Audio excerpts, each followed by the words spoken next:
Hello, my name is Aaron Linsdau. I'm a polar explorer and motivational speaker. It's book review day!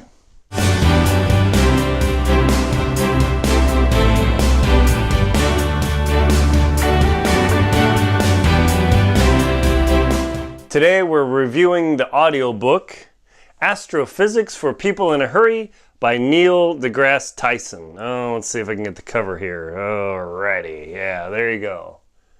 Let's wait for it to focus just a bit. Yeah. Neil deGrasse Tyson's book, Astrophysics for People in a Hurry. I enjoyed listening to this book as, I'm getting rid of my phone here, as I was driving to an event over in Portland, and actually enjoyed the experience pretty well.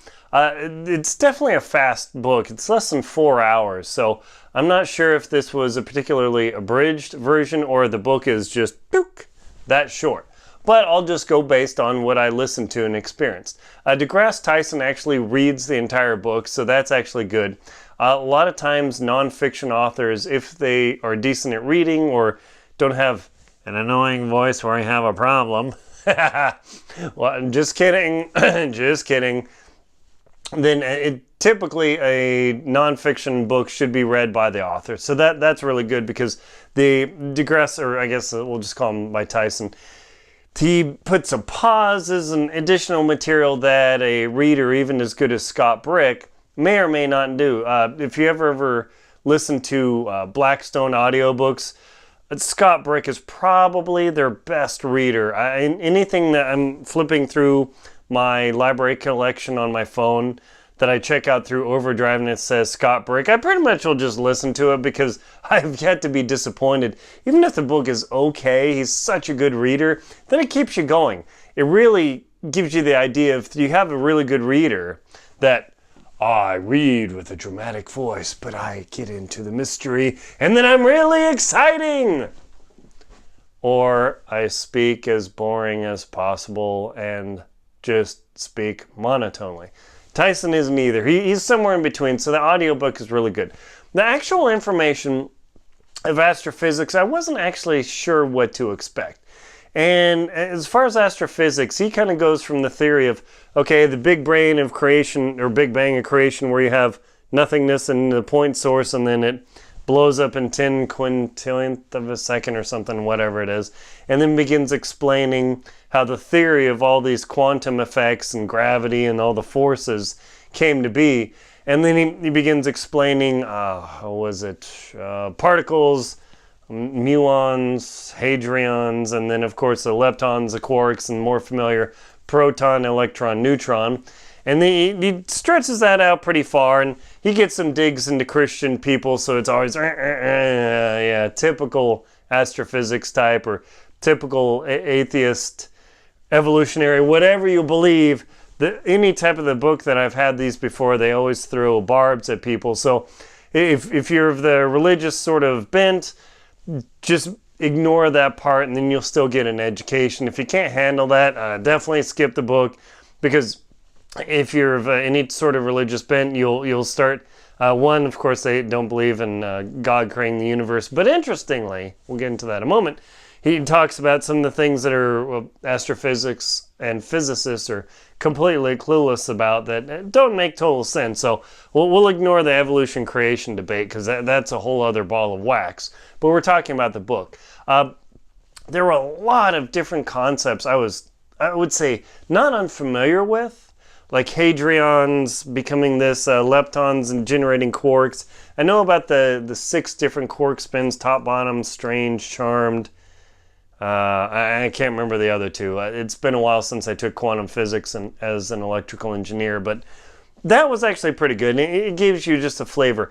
If you are techno afraid, that book's going to be a little bit tough for you. It's something that, if you want the description of what each of these particles are, it's almost impossible, I would say, to get into the guts of, okay, what are they actually doing? What are their mechanics? Because when you're asking questions about fundamental things that are way deep at the bottom level of where we are made and what we are made of, it actually makes it really tough. You get down to such a level, like a question of, how does a battery work? Well, you put these 2 chemicals together and they generate electric charge and they go out. And this happened to my buddy and his wife. Oh my gosh! You know who you are. And she was like, well, how does the chemistry work? Well, whatever it was, I don't even remember. I don't want to get into it. And he started mulling through that, and she got upset, like, oh, can't you explain it easier? No, if you drill down to this level, there's a certain level of easy that cuts off, and once you go below that mark, it's all tough. Now, Tyson does a really good job of not getting into the extreme nuances of the particular particles and how they interact at a continuous level. He just touches on that, which is really nice, because that is the whole theory of the book, is for people who have no time and you want to get a whole concept. I was a little bit disappointed in thinking it would talk about more of astrophysics and dynamics in the larger planetary global sense, because interestingly enough, I was doing an online search and I found this simulator of the local star cluster. It had like 10,000, I'll get to the relevance in a moment. Of the local star cluster, it theoretically had 10,000 stars in it. And I was like, oh, cool, I get to do navigation like Star Trek or Star Wars. So, of course, it starts you at our sun, you zoom out and you see the planetary systems. You can zoom around. I'm like, oh, where's the nearest star? Well, it's 4 light years away, Alpha Centauri. And I zoomed out and I was like, okay, here's our star, here's our solar system, gravity holds things. Pluto's just barely hanging on. I zoom out, zoom out, zoom out, zoom, zoom, zoom, zoom, zoom, zoom. And then there's Alpha Centauri. And boom, I'm like, wait a minute. That is way too far for gravity to be valuable, powerful. And then I zoomed out more to a couple more stars. I'm like, hey, wait a minute. Just from the inclination that I've got with my engineering and technical career, I knew, hey, this is not right. There's no way those two stars, 4 light years away, could effectively gravity interact to keep each other going. It's just too far away.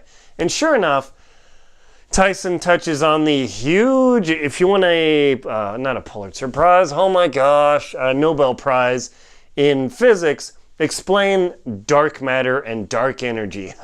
So we have an entire book, and this is a universal problem in physics, that talks about a lot about how the universe, 85% of the mass that explains how things work in, let's just say, our galaxy, is totally invisible. And people call this dark matter. Dark matter? Like dust, specks, we can't see it? No. It's more complex than that. Because if there was enough dust for that matter to be there in the, not the universe, but just say our galaxy, we could kind of deal with that. If there is that much matter dust in the way, we couldn't see very far out to the local stars, and definitely not out to far galaxies or clusters or whatever. So nobody knows what this matter is. It doesn't really occlude light. It doesn't block radio waves or microwaves or X-rays or visible light or anything, but it has 85% of the total calculated mass of the galaxy to make the astrodynamics or astrophysics work.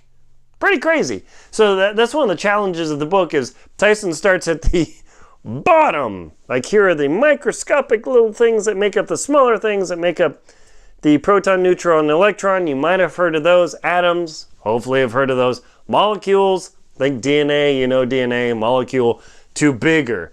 And he grows it up to the planetary scale, and it does a pretty good job at that. So the whole history lesson of way back when nothingness exploded, nothingness can't actually explode, but I'm not an astrophysicist. We'll leave that argument be. But at that time, all the fundamental 4 forces that we know of, gravity, electromagnetic, strong and weak nuclear forces, couldn't have worked, because if they worked, the thing would have already exploded. Kind of a mind bender. And a lot of the book, Tyson spends explaining we really don't have a clue about most of the stuff in the universe. Tons of galaxies, I guess there's this cluster of stars that's zipping around that should fly apart based on their speed, but they don't, because dark matter is holding them together. You can see me frowning. There's a lot of unexplained in this book, and it basically gives you the verbiage to do some further reading. Maybe something in Stephen Hawking, A Short History in Time, things like that. The book gives you a quick teaser in that, so you have to be non-techno averse and just learn new terms. I'm sure you can still deal with it, even though you're not in school, or maybe you're in school. So the book definitely downloads a ton of terms, and hopefully you're able to hop through and still hang on without like, oh, going cross-eyed, I don't know where I am. It does a good job at that. In the end, Tyson puts on some more philosophical spin that I've seen in a lot of books of this sort of genre, that it doesn't stay with astrophysics the whole way through. He doesn't get into the differential calculus or any other crazy mathematics required to explain how this works. He just does a good job of touching on things. So if you can ignore the stabbing bents against particular views, whether you believe in that or not, you can handle the download of information in the names of things you probably never heard of unless you're a technoid. Then you can probably handle it. And if you got a long drive, you just put it on, just listen. You'll pick up some things. Maybe you'll learn a little bit of vocabulary and learn a few things. Do I believe it's all correct? I don't know. I mean, if you can explain how nothingness exploded and instantly everything worked, and then when it didn't, and then there are multiverses that run in parallel to explain this, it sounds all a little metaphysical. So, not even though they argue, or Tyson argues, that this is all pure science, but we have no clue what most of it even is. Not totally pure science. So, as people have been learning and going through time, there's a lot of, we're actually more clueless than we ever thought. We always think we know what we know, and we're totally intelligent, but recently in the last decade, 2 or 3 or 4, Tyson explains, like, man, we don't even have a clue what we're talking about. We have no idea. Kind of interesting. So maybe it's educational in that aspect to show you, like, oh, these scientists, whoever these people are, know all this. Like, actually, no, they don't.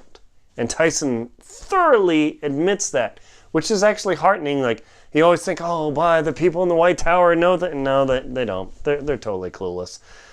Does that mean the book doesn't have value? No, it's actually pretty valuable just to give you an education about how the particle physics and all that works up to the planetary scale, which it's a pretty hard leap to go from that to huge. But he does an okay job in a pretty short book. So would I recommend the book? Yes, I definitely recommend the book. It's worth listening to. I wouldn't be making a video if I didn't recommend a book, right? Duh. Was it worth it listening to an audiobook versus buying it? Totally.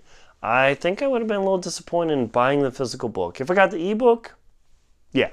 If I borrowed it from the library, totally. As an audiobook to buy, but to get it from the library again, totally. Notice the library thing, yes. So on the iPhone, the Overdrive app, and let me pull up the picture again. Astrophysics for People in a Hurry by Neil deGrasse Tyson. Pretty cool. Worth some time. You got a long drive or a long flight, pop it in. You might learn something. My name is Aaron Linsdau. I'm a polar explorer and motivational speaker.